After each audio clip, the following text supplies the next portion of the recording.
দিচ্ছি, মমতা ব্যানার্জিকে অ্যারেস্ট হতে হবে। ভারতীয় ন্যায় সংহিতার যে 196(1) এই ধারাটা হচ্ছে জামিন অযোগ্য। মুসলমানদেরও এগিয়ে আসা উচিত। দেখুন, এই অ্যারেস্ট হলে এই মহিলার কি শাস্তি হবে? এই মহিলার শাস্তি হবে 3 থেকে 5 বছর মিনিমাম, ন্যূনতম 3 থেকে 5 বছর জেলের মধ্যে থাকতে হবে। তাকে উদ্বেগের মধ্যে থাকতে হবে, তাকে নির্ঘুম রাত কাটাতে হবে, তাকে ওই দুটো কম্বল এবং একটা ওই স্টিলের বাটি আর থালা নিয়ে তাকে থাকতে হবে। সে যা অন্যায় করেছে। আমরা আছি বলে না আপনারা সবাই ভালো আছেন, আর যদি আমরা না থাকি কোনোদিন সেরকম আসে 1 সেকেন্ড লাগবে।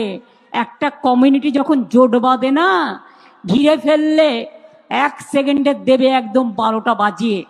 জয় হিন্দ বন্ধুরা, আমি দীপঙ্কর মণ্ডল, আপনারা দেখছেন নবান্ন নিমন্ত্রণ। আপনাদের সবাইকে স্বাগত। বন্ধুরা, 8ই মার্চ মানে ভোট ঘোষণা হওয়ার আগে মমতা বানু, মমতা খালু, যে নামেই আপনারা রাখুন না কেন, তিনি তো ওই নামেই বিশেষ মানে পছন্দ করতেন এই নামগুলোকে।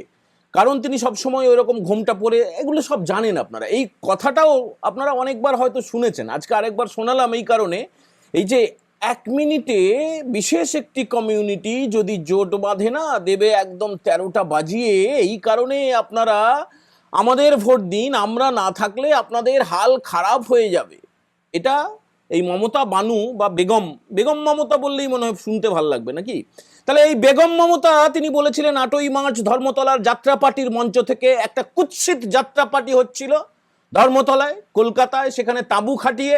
তখন তিনি মহামহিম মুখ্যমন্ত্রী ছিলেন, এবং মহামহিম মুখ্যমন্ত্রী থাকলে যা খুশি তা করা যায়, যা খুশি তা বলা যায়। এটা তিনি একটা বাবার সম্পত্তি বলে তো ভাবতেন, একটা পৈতৃক সম্পত্তি, সে আর তার ভাইপো ভাবতো। তো ভাইপোর বাড়ির সামনে আজকেও আবার সিআইডি গিয়েছে, ভাইপোটা জেলে ঢুকবে, আর কিছু কয়েকদিনের অপেক্ষা, ঢুকবেই, তাকে ঢুকতেই হবে। আবার নোটিশ নিয়ে গেছে, সে ভয়ে প্রায় হামাগুড়ি দিতে দিতে গাড়ির মধ্যে ঢুকে, গাড়ির একদিকে দুজন, মানে জানলাগুলো ঢাকতে হবে তো, তার প্রাইভেট আর্মি দিয়ে সেই জানলাগুলোর সামনে দুজন, এদিকে দুজন, ওদিকে দুজন করে একদম 30 সেকেন্ড থেকে 1 মিনিট সময় লাগে। তাও তার সেই দামি ফরচুনার গাড়িতে করে ভাইপো কোন রকমে ভয়ে কাঁপতে কাঁপতে সেই পিসির বাড়িতে, খালার বাড়িতে, আপুর বাড়িতে, মমতা বেগমের বাড়িতে, বেগম মমতার বাড়িতে সে ঢুকে আছে। প্রায় 3 ঘন্টা ক্রিমিনাল ইনভেস্টিগেটিভ ডিপার্টমেন্টের অফিসাররা এই ভাইপো, লুচ্চা ভাইপো এই শব্দটা শুনতে ভালোবাসেন আপনারা অনেকে বলেছেন। তো লুচ্চার বাড়ির সামনে সেই অফিসাররা দাঁড়িয়ে আছেন নোটিশ দেবেন বলে। কালকে তো মাঝরাতে বাড়ি ফিরেছে, তারপরে একটু ঘুমিয়ে টুমিয়ে আবার তার কাছে খবর এসছে যে আবার নোটিশ আসছে সিআইডির। এত অপরাধ করেছে, এত কৃতকর্ম, এত পাপ করেছে যে তার ফল তো ভুগতেই হবে। সে এখন থরথর করে কাঁপছে, তার পাতার মতো কাঁপছে। তার কারণ তার যে অন্যান্য যে চাকর বাহিনী, সেগুলো আস্তে আস্তে জেলে ঢুকে গেছে। আজকেও আবার জাহাঙ্গীর খানকে, মানে ফলতার যে পুষ্পা, তাকে আবার হাফ প্যান্ট পরিয়ে পুলিশ ঘোরাচ্ছে। তার যারা একদম অন্যান্য জেলায় চাকর বাকর রয়েছে, কেষ্টমণ্ডলের মতো লোক যে পুলিশের বিরুদ্ধে নোংরা কথা বলেছিল, সেও বলছে ভাইপো টাইপো মানি না, সেও বিদ্রোহ ঘোষণা করেছে। ভাবুন তো। দেখুন, আজকে আমাদের যেটা আলোচনার মূল বিষয়, একটুখানি ব্যাকগ্রাউন্ডটা বলে দিই। 8 তারিখে মমতা ব্যানার্জি, মানে বেগম মমতা নামটা বলতে হয়, ও নামটা মনে হয় ঠিক না, বেগম মমতা বললে তিনি নিজেও খুশি হবেন। তো সে বলেছিল যে 1 মিনিটের মধ্যে বিশেষ কমিউনিটি জোট বাঁধলে কাজে। দেখুন, পরিষ্কার সোজা কথা, মুসলিমদের কথাই বলেছিল এই মমতা ব্যানার্জি, মানে বেগম মমতা বলেছিল। তো এবার কি মুসলিমদের কোনো দায়িত্ব নেই? মানে এতদিনে তো পরিষ্কার হয়ে গেছে, একদম স্বচ্ছ কাচের মতো পরিষ্কার হয়ে গেছে যে মুসলিমরা কখনোই কোনো সরকার গঠনে বা ফেলায় তারা নির্ণায়ক নয়। এটা পরিষ্কার হয়ে গেছে। তো এইবারে যারা সংবিধান মানেন, যে মুসলিমরা, মুসলিম সম্প্রদায়ের যারা তাদের ধর্ম পালন করেন, তাদের কোনো অসুবিধা হয়েছে? 1 মাসেরও বেশি হলো তাদের যে বেগম মমতা, তার সরকারটা নেই। 1 মাসের বেশি হয়ে গেল। এবার এই অপমান, তাদেরকে দুধেল গাই বলে, তাদেরকে তো ব্যবহার করা ছাড়া আর কিচ্ছু করেনি বেগম মমতা। শুধুমাত্র ঈদের যে নামাজে গিয়ে সেখানে ঘোমটা পরা, আর মাঝে মাঝে হিন্দু ধর্মকে গালাগালি করা, নোংরামি করা, ইতরামি করা, এর বাইরে তো কিচ্ছু করেনি। আর তাদেরকে ওই ছুঁড়ে দিয়েছে, তাদেরকে একটা প্রায় বলা যেতে পারে অলিখিতভাবে জানিয়ে দিয়েছে, যা খুশি করে যাও, যত খুশি ক্রাইম করে যাও, অপরাধ করে যাও, হেলমেট পরার দরকার নেই, যেখানে খুশি দোকান করো, তোমাদের কেউ কিছু বলবে না। এবারে এখন তো সরকারে আর নেই বেগম, এখন সরকারে আছে ভারতীয় জনতা পার্টি, যার মুখ্যমন্ত্রীর নাম শুভেন্দু অধিকারী। তিনি তো আচ্ছা করে জিহাদিদের পিটিয়ে ছাতু করে হামাদিস্তায় ফেলে ওষুধ দেওয়া শুরু করে দিয়েছেন।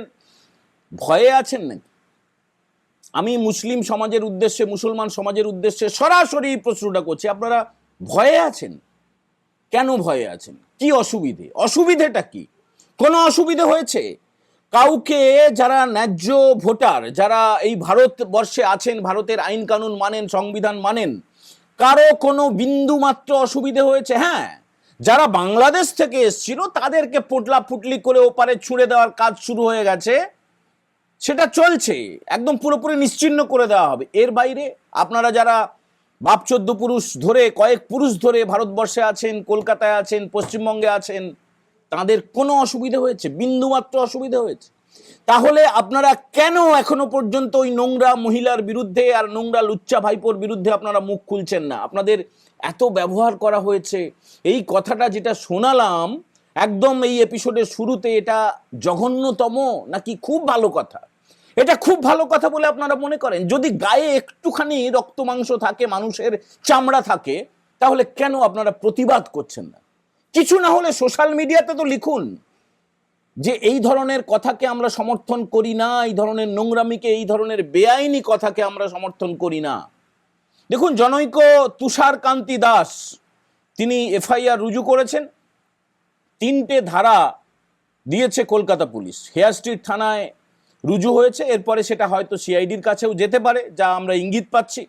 196(1), 351(2), 352 এই 3টে ধারায় বেগম মমতা, মানে প্রাক্তন মুখ্যমন্ত্রী মমতা ব্যানার্জি, যিনি 30B হরিশ চ্যাটার্জি স্ট্রিটে থাকেন, কালীঘাট এলাকায় থাকেন, এফআইআরে পরিষ্কার করে সবকিছু বলে দেওয়া হয়েছে, কার বিরুদ্ধে, তার বাড়ি কোথায়, তার বাড়ি কোন থানা এলাকায়, সব কিছু লিখে দেওয়া হয়েছে। এখন না কলকাতা পুলিশের কিছু করার নেই, কিচ্ছু করার নেই। স্বরাষ্ট্রমন্ত্রীর নাম শুভেন্দু অধিকারী, তিনি তো আজকে নিউ টাউনে গিয়ে একটা নরেন্দ্র মোদী সরকারের 12 বছর পূর্তি উপলক্ষে একটা প্রদর্শনী উদ্বোধন করেছেন এবং সেখানে সাংবাদিক সম্মেলন করে পরিষ্কার করে বলে দিয়েছেন যে যত দুর্গা পূজা হয় না, সেখানে তো মমতা ব্যানার্জি যে দিত, ডোল দিত বশ করে রাখার জন্য, সেটা কিন্তু সবাই পাবে না।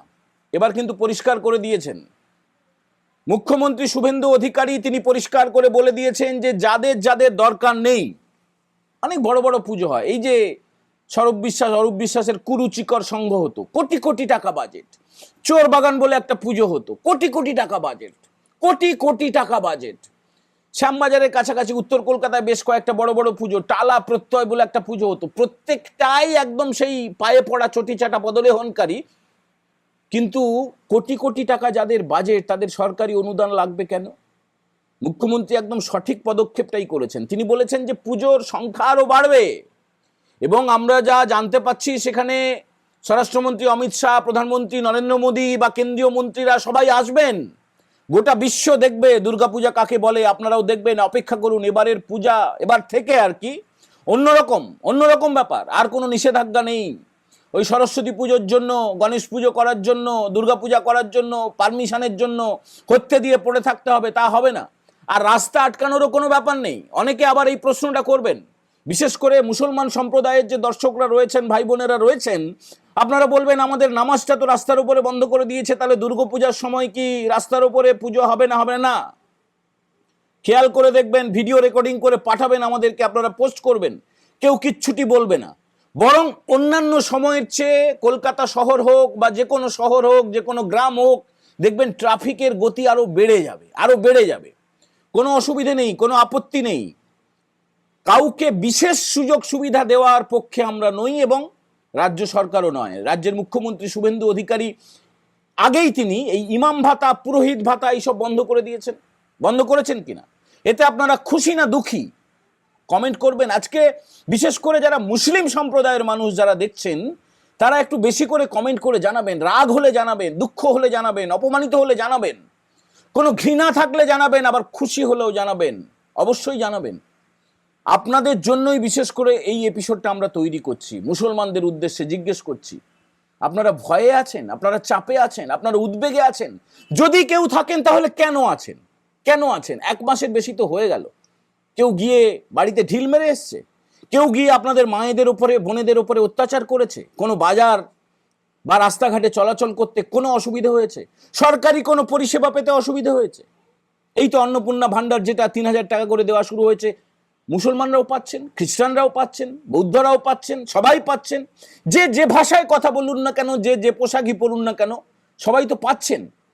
মুসলমানরা যারা বাংলায় কথা বলেন, যারা উর্দুতে কথা বলেন, হিন্দিতে কথা বলেন, বা যা খুশি বা ইংলিশে কথা বলেন, আপনারা বলুন তো, মুখটা খুলুন, আপনারা চুপ করে থাকবেন না। আপনারা সংখ্যায় অনেক অনেক, কোথাও 30%, কোথাও 60%, 70%, কিন্তু আপনারা কোনো সরকার গড়ার জন্য নির্ণায়ক নয়, সেটা প্রমাণিত হয়ে গেছে। প্রমাণিত হয়েছে না হয়নি? এখন তাহলে নিশ্চয়ই আপনারা বুঝতে পাচ্ছেন যে এই মমতা বানু, মমতা খালা, বেগম মমতা, আপা মমতা, চোরেদের রানী, চোরেদের সর্দার, ডাকাতদের রানী, যে নামেই ডাকুন না কেন, সেই মহিলা আপনাদের জন্য কিছু করেনি এবং আপনাদেরকে একটা বিপদে ফেলে চেয়েছিল, বিপদে তো ফেলতে চেয়েছিল, না হলে এই ধরনের কথা বলে? কথাগুলো মন দিয়ে তো শুনলেন যে বিশেষ একটা কমিউনিটি যখন জোট বাঁধে না, তখন 13টা বাজিয়ে দেয়। আমরা আছি বলেই আপনারা আছেন, মানে কি কথাটার পরিষ্কার? এটা নিয়ে অনেক চর্চা হয়েছে, অনেক ডিবেট হয়েছে, কিন্তু এফআইআর এরটা নিয়ে তো আর আগে আলোচনা হয়নি। এই কারণে আলাদা করে এই এপিসোডটা তৈরি করছি। মমতা ব্যানার্জিকে অ্যারেস্ট হতে হবে। ভারতীয় ন্যায় সংহিতার যে 196(1) এই ধারাটা হচ্ছে জামিন অযোগ্য ধারা, অন্য দুটো ধারা হচ্ছে 351(2) আর 352, এই দুটো হচ্ছে জামিন যোগ্য। কিন্তু 196(1) ধারাটা জামিন অযোগ্য ধারা। কিচ্ছু করার নেই খালা, বেগম, আপনাকে অ্যারেস্ট হতেই হবে। একটা কংক্রিট এরকম একটা এফআইআর দরকার ছিল, খুব দরকার ছিল। এই যে তুষারকান্তি দাস, তাকে তো আমরা আন্তরিকভাবে ধন্যবাদ জানাবো, কৃতজ্ঞতা জানাবো যে আপনি যে এফআইআরটা রুজু করেছেন, যে অভিযোগটা লিপিবদ্ধ করেছেন, এটা আরও আগে হওয়া উচিত ছিল। কিন্তু তাহলে আবার বলতো যে না, প্রতিহিংসা, অমুক তুমুক। মুসলমানদেরও এগিয়ে আসা উচিত। দেখুন, এই অ্যারেস্ট হলে এই মহিলার কি শাস্তি হবে? এই মহিলার শাস্তি হবে 3 থেকে 5 বছর মিনিমাম, ন্যূনতম 3 থেকে 5 বছর জেলের মধ্যে থাকতে হবে। এখন এই মহিলা কি করবে? এখন যেটা আমরা জানতে পাচ্ছি, 30B হরিশ চ্যাটার্জি স্ট্রিটে, মানে কালীঘাটে, তার যে লুচ্চা ভাইপো এবং কয়েকজন আইনজীবীকে নিয়ে মহিলা পায়চারি দিচ্ছে মাঝে মাঝে এইভাবে। আমার তো ঘাম বেরোচ্ছে গরমে, কিন্তু মহিলা এসির মধ্যে বসে বসেও সম্ভবত ঘামছেন, ঘামতে হবে তাকে উদ্বেগের মধ্যে থাকতে হবে, তাকে নির্ঘুম রাত কাটাতে হবে, তাকে ওই দুটো কম্বল এবং একটা ওই স্টিলের বাটি আর থালা নিয়ে তাকে থাকতে হবে। সে যা অন্যায় করেছে, সে তো একটা ধর্মীয় উস্কানি দিয়েছে, এটা তো বটেই। শান্তিপূর্ণ একটা জায়গাকে, শান্তিপূর্ণ রাজ্যকে, শান্তিপূর্ণ দেশকে অস্থির করার চেষ্টা করেছে। অনেক কিছু চলছে।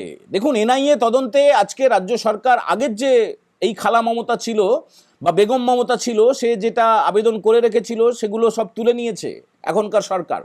এনআইএকে ফ্রি হ্যান্ড দেওয়া হয়েছে। ওই মনে আছে আপনাদের, যেটা ঝাড়খণ্ডে একজন যুবক যার মৃত্যু হয়েছিল, তারপরে একটা উস্কানি দেওয়া হয়েছিল এই তৃণমূলের তরফে, তোলামূলের তরফে, চোরামূলের তরফে, যে বাঙালি হলেই নাকি অত্যাচার করা হচ্ছে ভিন রাজ্যে এবং তার ফলে নাকি তাকে খুন করা হচ্ছে। তারপরে তার দেহ যখন এলো মুর্শিদাবাদে বেলডাঙ্গায়, সেখানে দিনের পর দিন জাতীয় সড়ক আটকে কি কাণ্ডটা করা হয়েছিল মনে আছে? সেই কেসে রাজ্য সরকার, মানে এই খালা মমতা, এই বুয়া মমতা, এই বেগম মমতা, সে কি বলেছিল মনে আছে? যে শুক্রবার হলে একটুখানি তারা ক্ষেপে থাকে, সেগুলোকে অত ধর্তব্যের মধ্যে ধরতে নেই। মুসলিমদের জন্য নাকি শুক্রবার অপরাধ করাটা কোনো অপরাধ না, এটাই বলেছিল এই খালা মমতা, এই বেগম মমতা। তো সেই সব কথা প্রত্যাহার করে, সেই সব আবেদন প্রত্যাহার করে ফ্রি হ্যান্ড দিয়ে দেওয়া হয়েছে এনআইএকে। ইতিমধ্যে বেশ কয়েকজন অ্যারেস্টও হয়েছে এবং এই জাতীয় সড়ক টড়ক অবরুদ্ধ হলে বা ওই ইট ফিট ছোড়া হলে ইতিমধ্যেই মুখ্যমন্ত্রী বলে দিয়েছেন এবং নির্দেশিকাও তৈরি হয়ে গেছে যে যারা করবে তাদের সম্পত্তি বিক্রি করে হলেও টাকাটা উদ্ধার করা হবে, কোনো সরকারি যদি ক্ষয়ক্ষতি করার চেষ্টা করে। আর পার্ক সার্কাসের ঘটনা আপনাদের মনে আছে, একদম উদম ওষুধ দেওয়া হয়েছিল জিহাদিদেরকে, মনে আছে? যারা রাস্তা অবরোধ করার চেষ্টা করেছিল, যারা অন্যান্য ধর্মীয় স্লোগান দেওয়ার চেষ্টা করেছিল, তাদেরকে দিয়েছে ওষুধ, একদম প্রবল কড়া ওষুধ দেওয়া হয়েছিল। এরপরে ঘটনা যেদিকে যাচ্ছে, যে পুলিশকেও তো ফ্রি হ্যান্ড ছেড়ে দেওয়া হয়েছে। পুলিশকে ফ্রি হ্যান্ড দেওয়া হয়েছে। এখন রাস্তায় বেরোলে দেখবেন সবাই হেলমেটটা পরে, আর সবার মধ্যে একটা আইনের প্রতি একটুখানি ভয় এসছে। এই ভয়টা দরকার। আমি আবার জিজ্ঞেস করছি মুসলমান সমাজের ভাই বোনেদেরকে, দাদা দিদিদেরকে, আপনারা কি ভয়ে আছেন? ভয়ে থাকার দরকার নেই, খালি আইনটুকু মেনে চলুন, আপনাদের গায়ে কেউ হাত দেবে না, কোনো অন্যায় হবে না। এই সরকার সবার জন্য, একদম সবকা সাথ, সবকা বিকাশ, সবকা বিশ্বাস, সবকা প্রয়াস, আর সবকা হিসাবও হবে। সবকা হিসাবও হবে বন্ধুরা, চিন্তা করবেন না, চিন্তা করবেন না। হিসাব তো হতেই হবে। আগের যে সরকারটা তোষামদের ভিত্তিতে চলতো, শুধুমাত্র মুসলমানদেরকে ভোট ব্যাংক হিসেবে ব্যবহার করত, সেটা তো ভেঙে একদম তছনছ হয়ে গেছে। আর ওই ভোট ব্যাংক টোট ব্যাংক বলে কিছু নেই। প্রচুর রাষ্ট্রবাদী মুসলিমরা তারা বিজেপিকে সমর্থন করতে শুরু করেছেন। তারা শুভেন্দু অধিকারী যেখানে যাচ্ছেন সেখানে তারা ফুলের বোকে দিচ্ছেন, সেখানে তারা করতালি দিচ্ছেন, হ্যান্ডশেক করছেন, করমর্দন করছেন, তারা করছেন। আর মুসলিম সমাজের মধ্যে থাকা এই তোলামূল চোরামূলের কোনো কোনো অংশ এখনো পর্যন্ত একটা জুজু দেখিয়ে রেখেছে, ভয় দেখানোর চেষ্টা করছে। এই কারণেই যারা ভয়ে আছে তারা আরো বেশি ভয়ে আছে। আপনাদের অনুরোধ করব, কোনো ভয় পাবেন না, মাথা উঁচু করে চলবেন, মাথা উঁচু করে চলবেন, আইনের প্রতি শ্রদ্ধাশীল হবেন, ব্যাস, আর কিচ্ছু দরকার নেই। সবাইকেই আইনের শাসন মানতে হবে। এ রাজ্যে এতদিন শাসকের আইন ছিল, সেটা পরিবর্তন হয়ে গেছে, উল্টে দেখুন পাল্টে গেছের মতো হয়ে গেছে আইনের শাসন। এই অবস্থাটা চলুক, এই প্রার্থনা করছি, কামনা করছি। আজকের এপিসোড কেমন লাগলো অবশ্যই কমেন্ট করে জানাবেন। আর যদি পছন্দ হয়, ভালো লাগে, বন্ধুদের সঙ্গে শেয়ার করবেন। প্রথমবার যারা দেখছেন তারা নবান্ন নিমন্ত্রণ চ্যানেলটা সাবস্ক্রাইব করে বেল বাটনে প্রেস করে দেবেন। সবাই ভালো থাকবেন। এখনকার মতো এই এপিসোড আমরা এখানে ইতি করছি। জয় হিন্দ, বন্দে মাতারাম।